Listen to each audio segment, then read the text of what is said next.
Okay, sellers, we're in contract, now we're in business, and this is exciting, but don't get too excited just yet. We have to go through the contingency periods. So what is a contingency?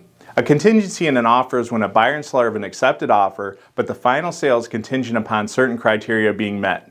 Contingencies typically fall under these three major categories: inspections, appraisals, and loan approvals. During the inspection contingency period, the buyers have the time to do their due diligence and learn the ins and outs of the property.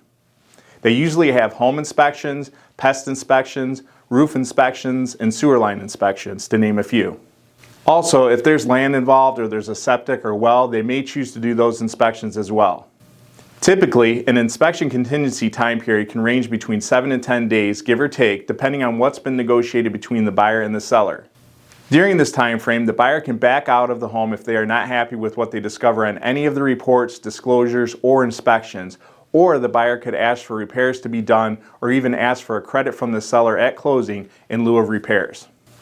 Other contingencies are the appraisal and the loan, which is done during a time frame that is agreed to and is typically required to get full approval. The purchase contract is written with these contingencies in place and the time frame on which they are due.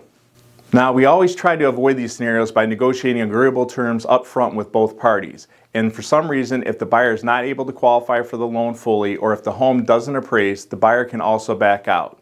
Now, as a seller, you need to understand that if a home does not appraise for the contractual amount, the lender will only loan on the appraised value.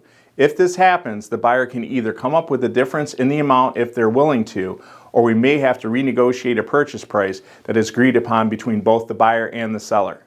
So I always advise my clients not to start packing their bags until all contingencies have been removed or satisfied. Once they are all completed, we will have a little relief and the assurance that the home is actually going to close, and you should be moving soon. This is Burt Smith with Caldera Real Estate Group, and remember, when you do what you love, people love what you do. Give me a call or a text anytime.